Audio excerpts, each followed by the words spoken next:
Hello, my dear students. Welcome to Fundu Tutor platform. In this video, I will explain you about the meaning of contraction of supply. So let's get started. आपको सबसे पहले ये supply schedule दे रखा है. We need to observe this supply schedule. तो यहाँ पर हमें given है price of good X in rupees and quantity supplied of good X in units. तो हम क्या observe कर पा रहे हैं? When the price is 10 rupees, the quantity supplied of good X is 100 units. And when the price is 5 rupees, then quantity supplied of good X is 80 units. तो हम क्या देख पा रहे हैं कि प्राइस ऑफ गुड एक्स क्या हो गया है, कम हो गया है. And quantity supplied of good x भी क्या हो चुकी है, कम हो चुकी है. तो प्राइस ऑफ गुड एक्स जो है वो 5 रुपीज से कम हुआ है, बाय 5 रुपीज होल हो चुका है ये. और क्वांटिटी सप्लाइड बाय 20 यूनिट्स क्या हो चुकी है, होल हो चुकी है. तो इस कॉन्सेप्ट को हम क्या बोलते हैं? Concept is when price decreases, the quantity supplied of the same commodity also decreases. Then it is called contraction of supply. So let's have a look on the meaning of contraction of supply. When the supply of a particular commodity falls due to decrease in the price of the good itself, then it is called contraction of supply. अगर example की बात करूं तो suppose ये digital pen है.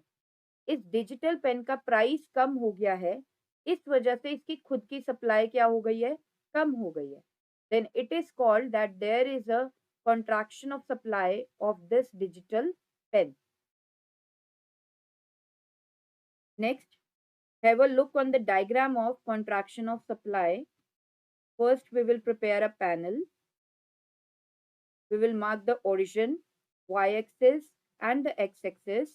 y-axis पे हम दिखाएंगे price of good x in rupees.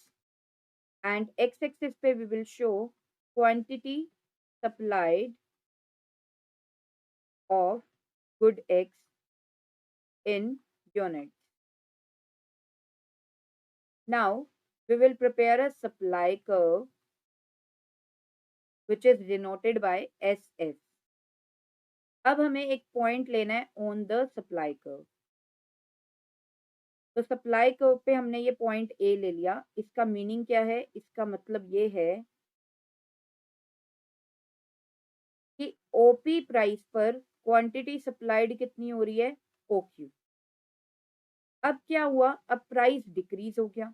Price decrease हो गया तो इस प्राइस से कहीं नीचे लेना है प्राइस को. तो मैंने यहाँ पर ले लिया P1 और यहाँ पर आप ऐसे एरो दे रहे हो कि प्राइस क्या हो गया, डिक्रीज हो गया.